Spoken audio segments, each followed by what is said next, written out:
Internal analysis is the process of identifying and evaluating an organization's specific characteristics, including its resources, capabilities, and core competencies. An internal analysis is comprised of looking at the following elements: organization's current vision, the mission, strategic objectives, and strategies. Now, resources are the assets that an organization has for carrying out whatever work activities and processes relative to its business definition, business mission, and goals and objectives. Commonly, these resources are as follows: financial resources, physical assets, human resources, intangible resources, and structural cultural resources. Organizational resources must be processed or used in some way to get value out of them. The various resources are the inputs for the organizational capabilities. Now, organizational capabilities are the complex and coordinated network of organizational routines and processes that determine how efficiently and effectively the organization transforms its inputs, its resources, into outputs, their products and/or services. Sustainable competitive advantage is the prolonged maintenance of competitive advantage. Capabilities that lead to a competitive advantage today may not necessarily continue to do so as the market conditions shift. Competition changes. Dynamic, flexible capabilities are in an organization's ability to build, integrate, and reconfigure capabilities to address rapidly environmental changes or shifts. Distinct organizational capabilities are the extraordinary and unique capabilities that distinguish the organization from its competitors. They allow the organization to develop a sustainable competitive advantage to outperform its competition. Three characteristics that make a capability distinctive are as follows: it contributes to superior customer value and offers real, measurable benefits to the customers. It's difficult for competitors to imitate or to duplicate. And it allows the organization to use the capacity in a variety of ways. Core competencies are the organization's major value-creating skills and capabilities that are shared across multiple product lines or multiple businesses. This internal sharing process is what distinguishes core competencies from distinctive capabilities. The relationship between organizational capabilities, distinctive organizational capabilities, and core competencies are as follows. Organizational capabilities are the fundamental building blocks for developing core competencies. Now, every organization has organizational processes and routines to get work done. Next, the major value-creating skills and capabilities are created from the organization's many capabilities. And finally, if these core competencies are established, they can improve and enhance organizational capabilities while contributing to the development of certain distinctive organizational capabilities. A competitive advantage is what sets an organization apart. You see, without a sustainable competitive advantage, the organization's long-run success and survival are uncertain.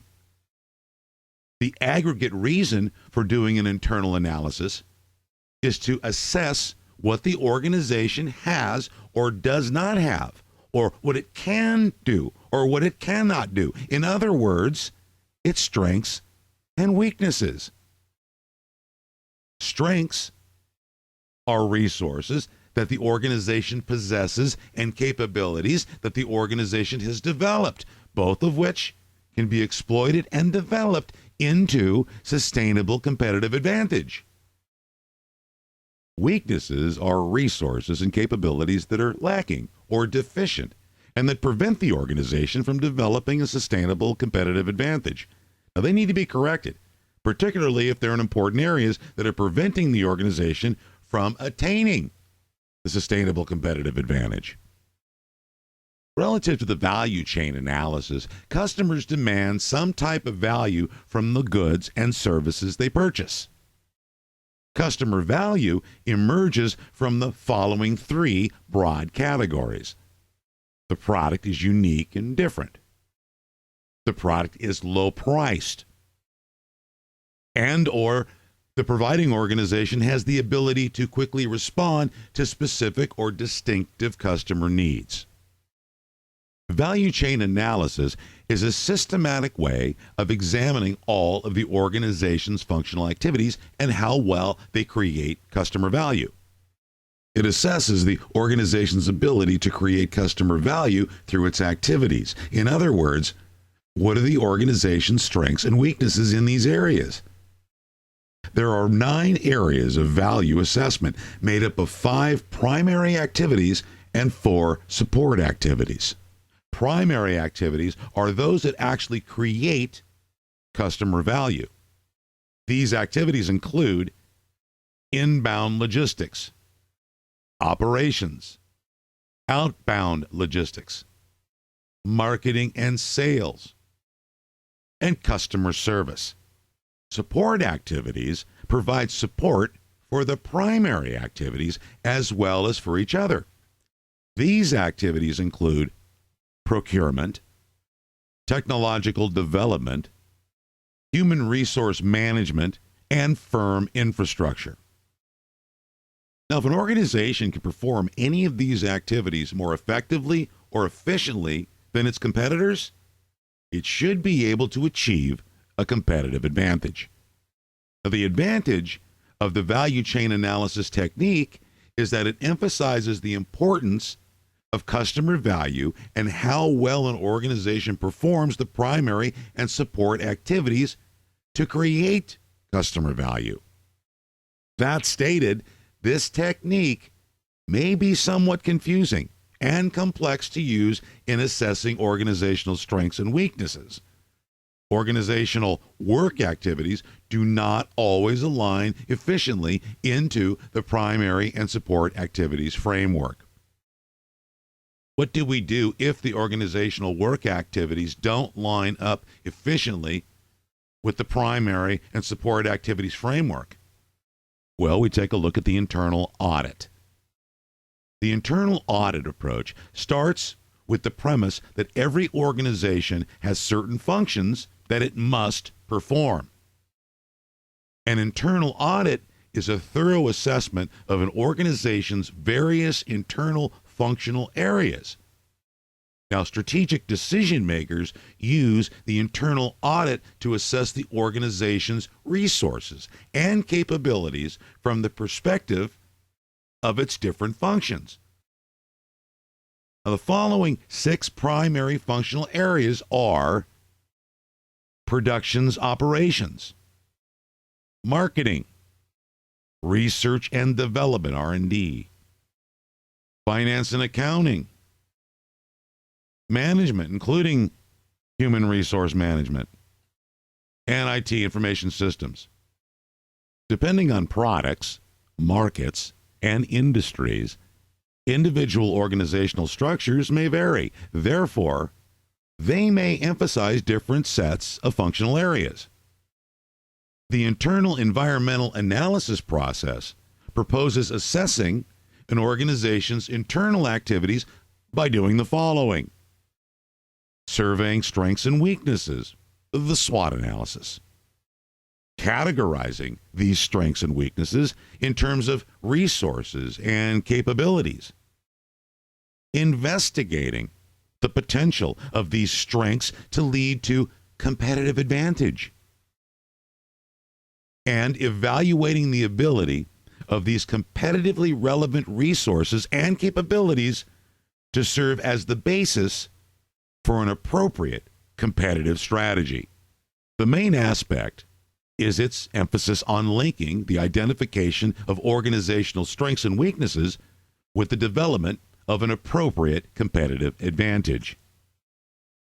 The capabilities assessment profile resembles the internal environmental analysis process. The similarity is that it focuses on deeper evaluation of an organization's strengths and weaknesses. Now, the difference is that it only focuses on an organization's capabilities. It's important to note that the analysis of capabilities is complex because it is not as easily identifiable as organizational functions or even the value-creating primary and support activity models. Plus, the complex nature of capabilities makes it hard for competitors to imitate, and this is the basis for a sustained competitive advantage. Assessment consists of the following two phases. Phase 1, identify distinctive capabilities through an internal analysis activity, and Phase 2, develop and leverage these distinctive capabilities through a strategy development activity. Now, the steps involved in Phase 1, identifying distinctive organizational capabilities, include the following. Number 1, prepare a current product market profile that emphasizes organization-customer interactions, states what the organization is selling, whom it is selling to, and whether or not it is providing superior customer value and desired benefits. Step 2, identify sources of competitive advantage and disadvantage in the main product market segments.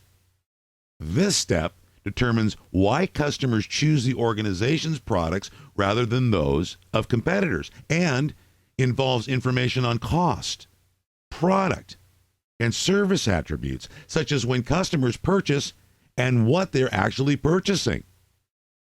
3, describe all of the organizational capabilities and competencies.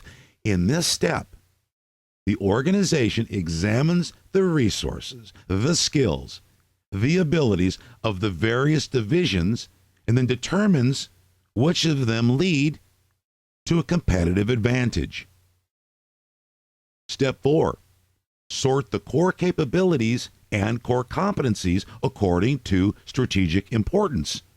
In this stage, you got to judge the strategic importance according to the capabilities availability, its tangible benefits, and its level of difficulty to imitate.